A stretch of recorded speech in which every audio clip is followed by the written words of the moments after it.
Nederland was not given out. Fails, million. Says how about Stummer. ဒီနေ့ခေတ် modern ဘောလုံးလောကရဲ့အဓိက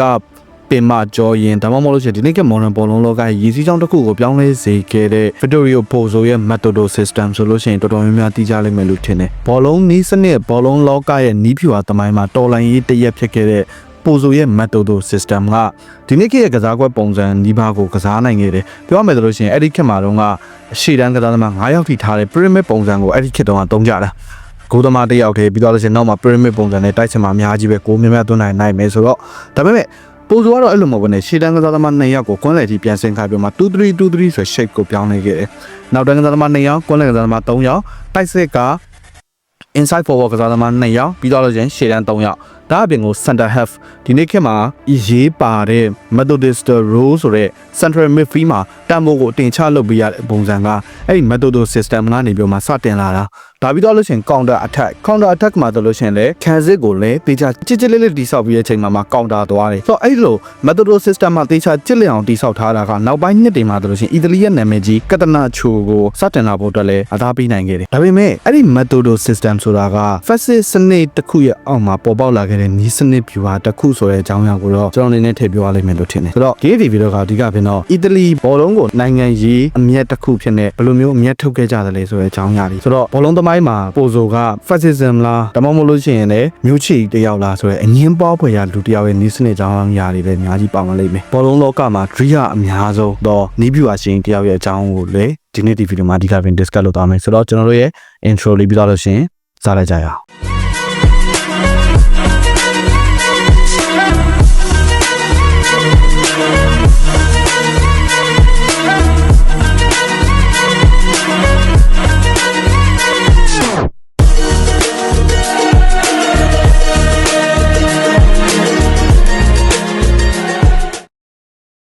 20ရာစုစောပိုင်းမှာဆိုလို့ရှိရင်အီတလီနိုင်ငံရေးမတည်ငြိမ်မှုတွေစီးပွားရေးပြဿနာတွေနဲ့အများကြီးကြုံတွေ့နေရတာဘောလုံးကလူထုကြားမှာပျော်ရွှင်မှုတွေနဲ့အားပေးမှုတွေနဲ့ကြားထဲမှာတိုးတက်လာထူးခြားမှုကဘောလုံးကတခြားသောကစားတွေနဲ့မတူညီတာကဘာလဲဆိုတော့လူကြီးလူငယ်မခွဲဘူးအဖွဲ့အစည်းလည်းမခွဲဘူးအကုန်လုံးကအသင်းတစ်သင်းကိုကြိုက်တယ်မလားအဲ့ဒီအသင်းတစ်သင်းရဲ့အောက်မှာတနေရာထဲမှာစူးစီးပေးနိုင်တဲ့အားကစားတစ်ခုဖြစ်လာခဲ့တာဆိုတော့အဲ့လိုအားကစားတစ်ခုဖြစ်လာတဲ့အချိန်မှာဘသူတွေကအာဏာရနေတယ်လေဆိုတော့အဲ့ဒီအချိန်မှာအီတလီမှာဆိုလို့ရှိရင်တော့မူဆိုလီနီကအာဏာရနေဆိုတော့မူဆိုလီနီကအဲ့ဒီဘောလုံးကိုနိုင်ငံရေးအမျက်ထုတ်ဖို့အတွက်အသုံးချမယ်စာနယ်ဇင်းတွေလူထုတွေပြီးတော့လို့ရှိရင်သူ့ရဲ့ရန်နေရလဲပတ်ဖို့အတွက်ကောင်းမွန်ဆုံးသောအော်လန်အဖြစ်နဲ့သုံးချမယ်ပေါ့ငါတို့ fascism စနစ်ကြီးအောင်မြင်နေတာဆိုတော့မင်းတို့ဒီမှာတွေ့လားဆိုတဲ့ပုံစံမျိုးနဲ့ဒါကိုနိုင်ငံရေးဩဇာတရက်အနေနဲ့တိစောက်ဖို့အတွက်ဘောလုံးကိုအသုံးချတယ်ဆိုတော့မူဆိုလီနီရဲ့အမြင်ကအားကစားဆိုတာကလူထုရဲ့စိတ်ဓာတ်ကိုတက်ကြွစေတယ်အမျိုးသားရေးအရာဂုဏ်ယူမှုတွေရှိစေတယ်နိုင်ငံရေးကိစ္စကနေပြီးတော့မှလူထုကိုလှည့်ပြားထားနိုင်တယ်ဒါအပြင်ကိုတခြားနိုင်ငံတွေရဲ့မြင်ကွဲမှာ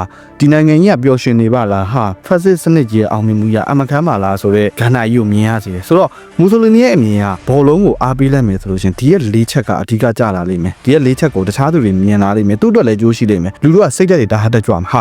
ငါတို့အီတလီတင်းကနိုင်နေပြီဟာဘယ်လိုအသင်းကိုမဆိုငါတို့ကဖြုတ်နေတာဟာဆိုတဲ့ပုံစံမျိုးအမျိုးသားရေးအီတလီသားတွေကဒါမျိုးကြီးစိုးနိုင်ပါလားဆိုတဲ့အမျိုးသားရေးဒါအပြင်ကိုနိုင်ငံရေးကိစ္စတွေကနေပြီးမှလူထုကိုနည်းနည်းလေးအမြင်လှည့်ပြောင်းနိုင်တယ်ဒါအပြင်ကိုနိုင်ငံခြားသားတွေရဲ့အနေထားမှာလည်းဟာ fascist စနစ်ကြီးကဒီလိုအောင်မြင်နေတဲ့အတွက်ကြောင့်မလို့ဘောလုံးမှာလည်းဒီလိုမျိုး effect ဖြစ်လာပါလားဆိုတဲ့ပုံစံကိုမြင်သွားစီနိုင်တယ်ဒီအတွက်ကြောင့်မလို့မူဆိုလီနီကအီတလီ CBA ကိုတည်ထောင်တယ်အီတလီရဲ့ infrastructure တစ်ခုလုံးစနစ်တကျပြုပြင်တယ် CBA ကို1929ခုနှစ်မှာတည်ထောင်တယ်တော်တော်လေးစောတဲ့ပမာဏမျိုး FA တောင်မှ1904တောင်မှ foundation လောက်ပဲကောင်းကောင်းရှိအောင်မယ် rule တွေကအရင်ကြီးကြဲကြဲပဲပဲရန်ရှိနေသေးရမို့1929ဆိုပမာဏကမူဆိုလီနီကဒီနေ့ခေတ်ရဲ့ architecture တွေဒီနေ့ခေတ်ရဲ့ design တွေထီအောင်ခင်မီနိုင်တဲ့ stadium တွေအများကြီးတည်ဆောက်ခဲ့တယ် stadium 3ခုလောက်တည်ဆောက်ခဲ့တယ်အဲ့ stadium တွေမှာဆိုလို့ရှိရင်နာမည်ကြီးတဲ့ဘောလုံး stadium တချို့တော့မှလက်ရှိချိန်ထိရှိသေးတယ်လက်ရှိချိန်ထိအီတလီမှာမူဆိုလီနီတည်ဆောက်ထားတဲ့ stadium တွေကိုအသုံးပြုနေရတော့မယ်ဒါအပြင်ကို Football Federation FIGC ကိုသူတို့ရဲ့ဒီ state influence အောက်ကိုထည့်သွင်းလိုက်တာအဲ့ဒါကဘာလဲဆိုတော့ဘောလုံး Federation တခုလုံးနိုင်ငံကြီးကအုပ်ချုပ်မယ်ဆိုတဲ့သဘောပဲအဲ့ဒါလိုနဲ့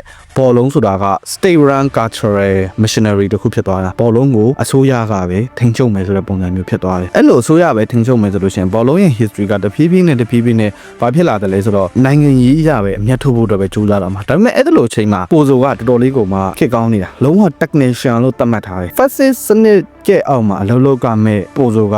ဘာမှအများကြီးမပြောသူဘောလုံးတစ်ခုတည်းပဲကြည့်တယ်1934နဲ့1938 World Cup တွေမှာအီတလီကဇက်တိုက်ချန်ပီယံဖြစ်ခဲ့ပြီးတော့မှ1936ဘာလင်အိုလံပစ်မှာလည်းဂိုးမတ်တဲရရှိခဲ့တာအဲ့ဒီချိန်မှာပိုဇိုကိုဘလို့ညွှန်းကြလဲဆိုတော့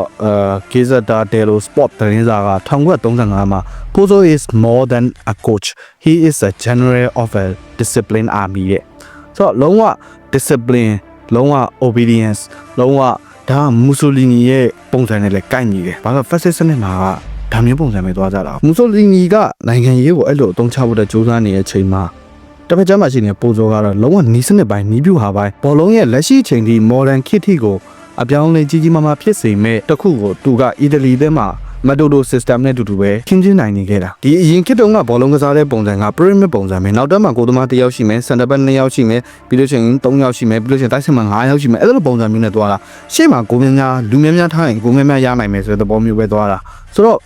အဲ့ဒီလိုအနေထားတစ်ခုမှာပိုဇိုကဘယ်လိုအသုံးချတယ်လဲဆိုတော့သူ့ရဲ့ method system က WW လို့ခေါ်ကြလိမ့်မယ်ဆိုတော့ကစားကွက်ပုံစံက2323အဲ့ဒီခေတ်ကအသင်းများစုကရှေ့တန်းမှာကစားသမားတွေအများကြီးထားရဆိုပေမဲ့သူကတော့ရှေ့တန်းကစားသမား2ယောက်ကိုကွမ်းနယ်ကြီးဆင်းခိုင်းနေပြီးတော့လို့ရှိရင်ဒီ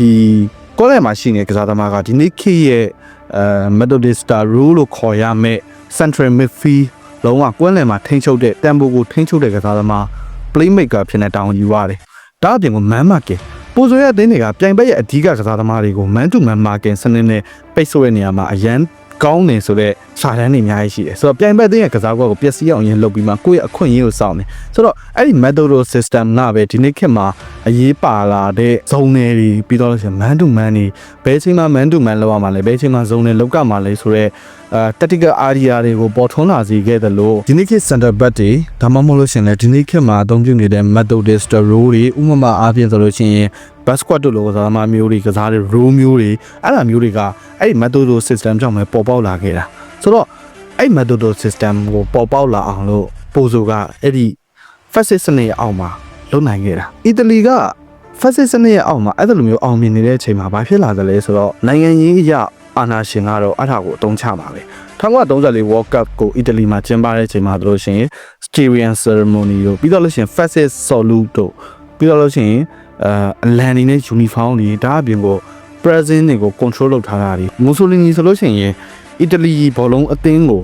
မင်းတို့နိုင်အောင်ကမနိုင်လို့ရှိရင်ဂွိမယ်ဆိုတဲ့ပုံစံမျိုးပြောဘူးလေဆိုတဲ့ကောလာဟာလာမျိုးတွေထိပါရှိတယ်ဒါအပြင်ကိုနောက်ထပ်တစ်ခုကပါလဲဆိုတော့1938 World Cup မှာဆိုလို့ရှိရင်လည်းပြင်သစ်ကအီတလီရဲ့ကစားသမားတွေကိုဘူးလုပ်တဲ့အချိန်မှာဆိုလို့ရှိရင်ပိုဇိုကမိန်ပေးပြီးတော့မှဒီ fascist salute လုပ်တယ်ဆိုတော့တမိုင်းမဲဆက်ကြီးကလည်းရှိနေပြန်တယ်ဆိုတော့ဒါနဲ့ပတ်သက်ပြီးတော့မှ they salute the crowded booth and the Mussolini smile somewhere far away လို့ရေးသားခဲ့တယ်တကယ်တမ်းတော့အဲ့ဒါကပိုဇိုကပရိသတ်ကိုရွဲ့ပြီးတော့မှလှုပ်တာဆိုတဲ့အမြင်လည်းရှိတယ်ပြောချင်တာကပြင်သစ်သားတွေကသူတို့ကိုလောင်နေအဲ့တော့မင်းတို့ fascist စနစ်တာလှုပ်လိုက် fascist salute တာလှုပ်လိုက်တော့ဆိုပြီးတော့မှ salute လို့ဆွဲခိုင်းတာဒါပေမဲ့လည်းဒါကပိုဇိုအတွက်လုံးဝတမိုင်းထဲမှာတော့အမဲဆက်ကြီးတစ်ခုဖြစ်နေဖြစ်ခဲ့တာဒါအပြင်ကိုဒီရဲ့စနစ်ကြီးတစ်ခုကဘယ်လိုလဲဆိုတော့သတင်းစာနယ်ဗီဒီယိုထိန်းချုပ်ပြီးတော့မှဒီအီတလီတင်းရဲ့အောင်မြင်မှုတွေက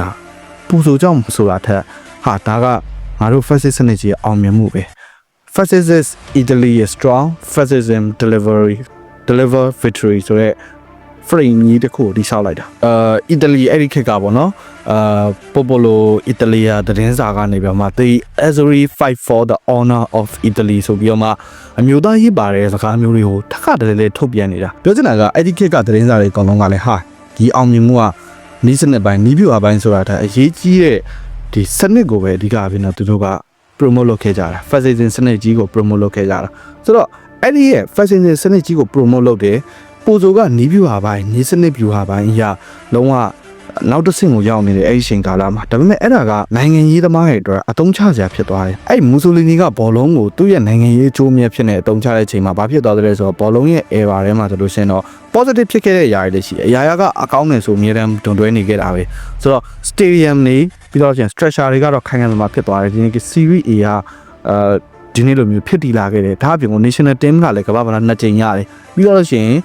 football popularity ကလုံးဝအီတလီမှာဘုံကနေထပေါက်သွားတယ်အဲ့ဒါတွေရလိုက်တာတော့အမြတ်ပဲဒါပေမဲ့အဲ့ဒီရဲ့နောက်ကွယ်မှာရှိနေတာတွေကအဲ့ဒါပိုဆိုးတဲ့ကိစ္စတွေဘာလဲဆိုတော့ political manipulation ကိုကောင်းကောင်းနားလည်သွားကြတယ်နိုင်ငံရေးမှာဒီရဲ့ဘောလုံးကိုဘယ်လိုသုံးချရမလဲဆိုတော့ကောင်းကောင်းသိရှိသွားကြတယ်ဒါအပြင်ကို media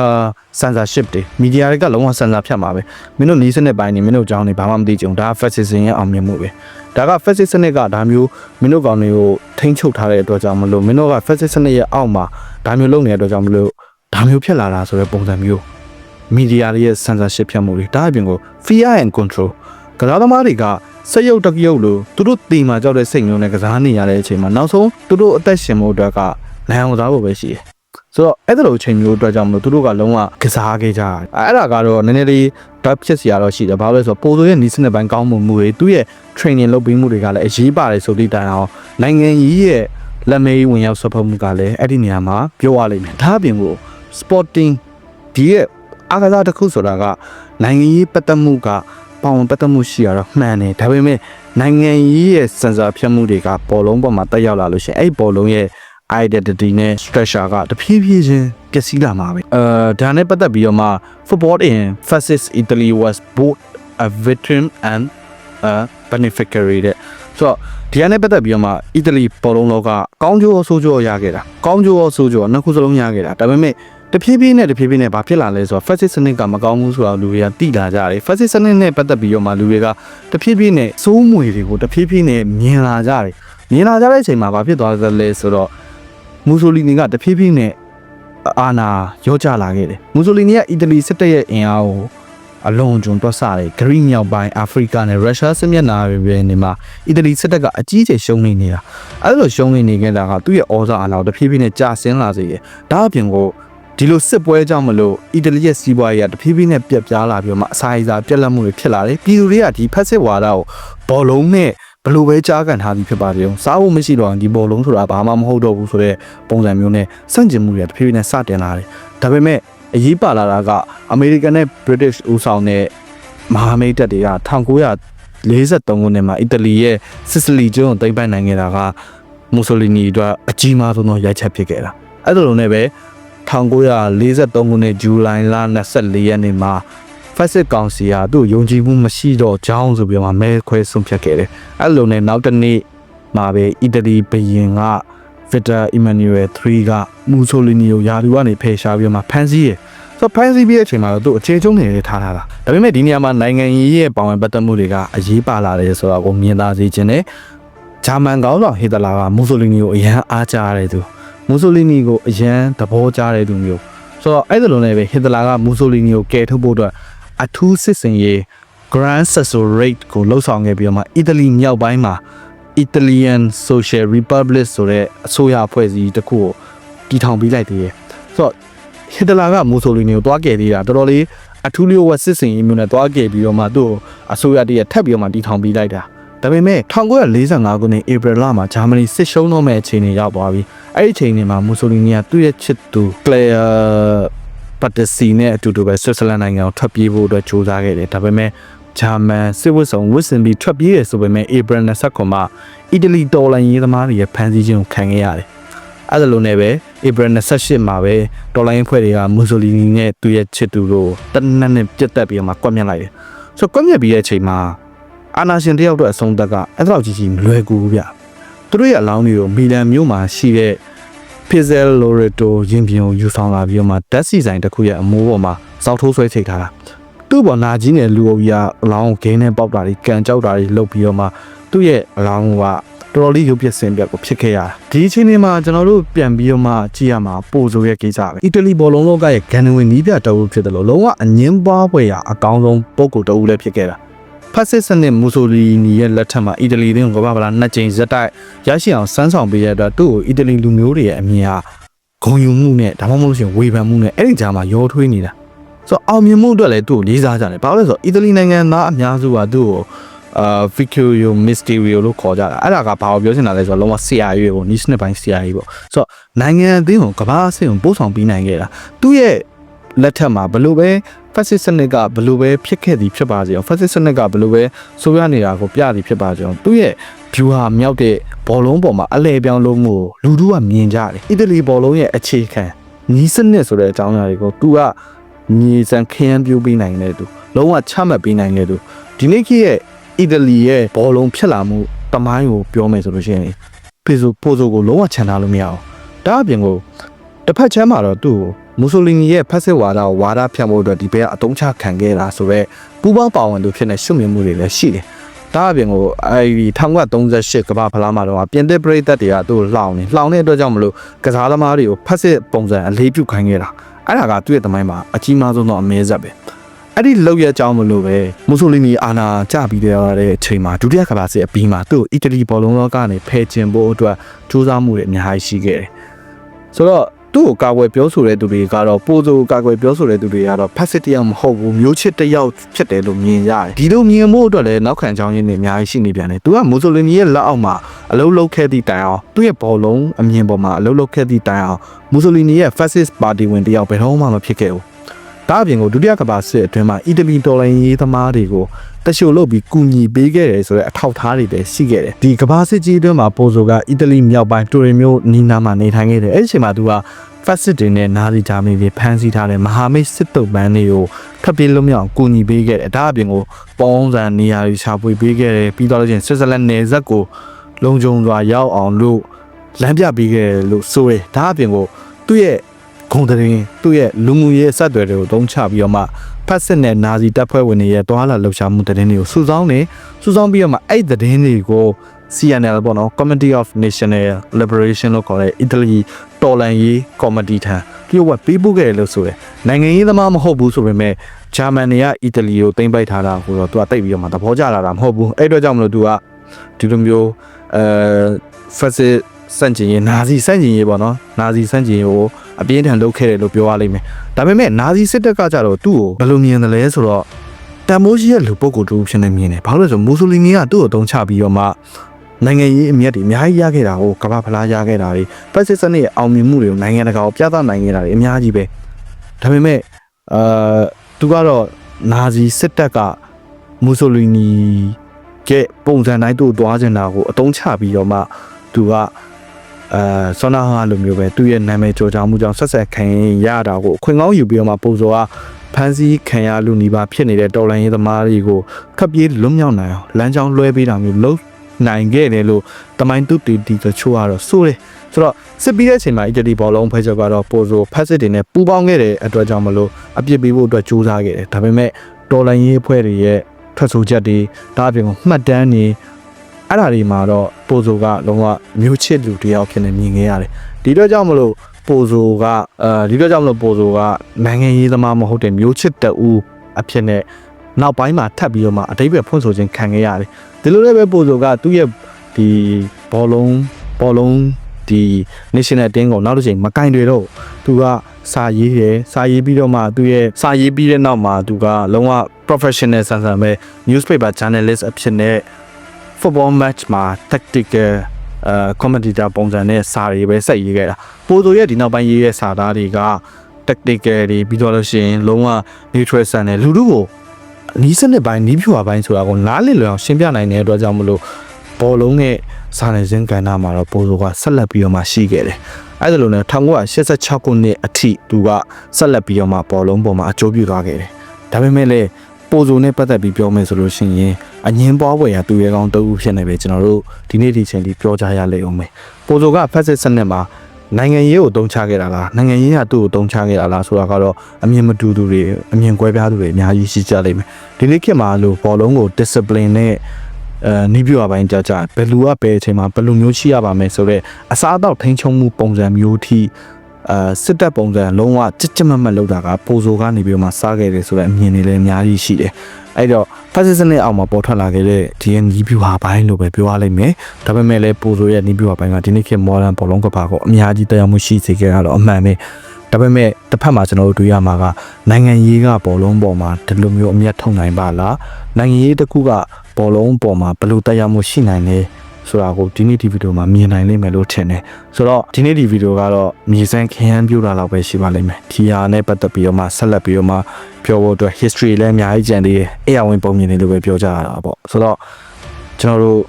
့နောက်ထပ်ပတ်တစ်ခုအနေနဲ့လာဖို့အတွက်လည်းရှိတယ်တကယ်တော့ဒီရဲ့ဗီဒီယိုကကျွန်တော်နောက်ထပ်လုပ်ချင်တဲ့ content တစ်ခုရှိတယ်အဲ့ဒီ content အတွက်မြေစမ်းခရမ်းပြတာပဲဆိုတော့ဒီဗီဒီယိုနဲ့ပတ်သက်ပြီးတော့မှဘယ်လိုမြင်ကြလဲဒါက part 1ပါဆိုတော့ပတ်တွေအများကြီးတော့ဆက်ခွဲသွားဖို့ရှိတယ်ဆိုတော့ကျွန်တော်နောက်တဲ့ဗီဒီယိုတစ်ပုဒ်မှာပဲထပ်ပြီးတော့မှတွေ့ကြတာပေါ့